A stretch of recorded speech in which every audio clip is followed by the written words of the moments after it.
Well, we're into our third year of screw cap production, and the screw caps have really opened up a wide range of benefits for the white wines as well as the red wines. We're seeing that we don't have flaws related to the cork, whether that's premature oxidation or off flavors, and we're also seeing lots of consistency from bottle to bottle, as well as excellent ageability. So in all aspects, it's been a benefit. Have you had to deal with any of the sulfur issues that have come up in the last couple of years? Well, that's a really good point. That's one of the main concerns about screw caps, and what we found is that you need to make sure as a winemaker that the wines don't have sulfides before they go into the bottle, as well as not having a propensity to give off sulfides as they age.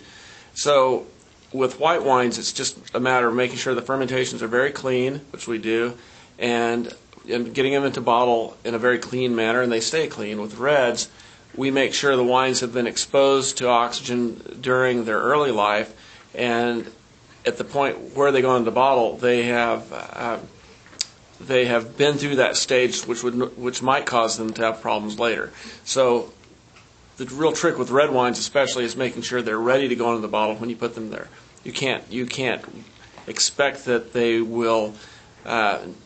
You can't bet on the come, so to speak. Right. Of the 600,000 cases of wine that Hogue's making, what percentage is in screw cap? About 0.75% is in screw cap.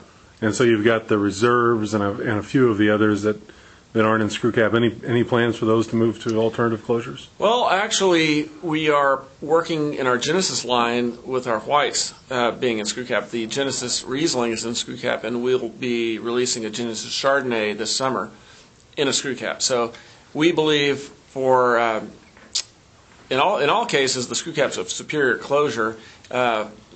In more traditional bottlings, we've stayed with tradition. However, having fewer corks to deal with, it enables us to find better corks for the wines that we have chosen to keep in the natural closure. And let's switch gears a little bit to Riesling. We talk a lot about St. Michel because they make so much Riesling, and Pacific Rim is kind of the new guys who've come into Washington, but you're making an awful lot of Riesling, and I think that gets overlooked.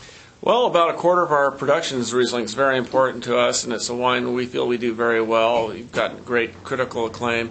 And like all other Washington Rieslings, it's a great wine at a great price, and at every price point. So we're very proud of our Riesling, and that's an area we see growing in the future and being a real cornerstone of our production.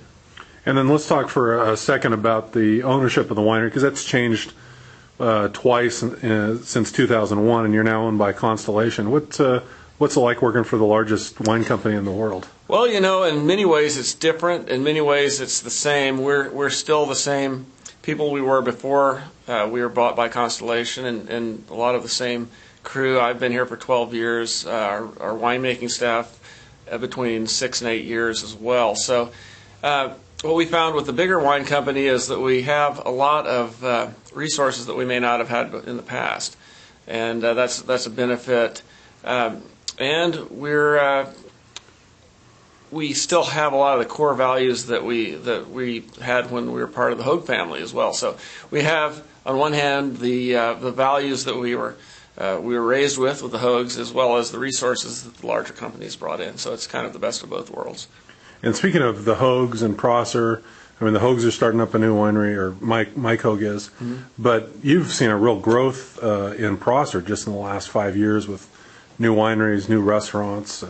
Starbucks has shown up, so there's some sign of civilization here. Tell us a little bit about how you feel seeing that growing up around you. Well, I never thought it would come, but here it is. And Prosser is arrived, and we have wineries springing up right and left, boutiques, as well as the big guys like ourselves, and Snoqualmie. So it's become a real community of wineries, a real destination. So I'd highly recommend anyone who's out there to come out and see what's going on in Prosser. We're growing up as a wine region, and it's an exciting place and an exciting time to be here.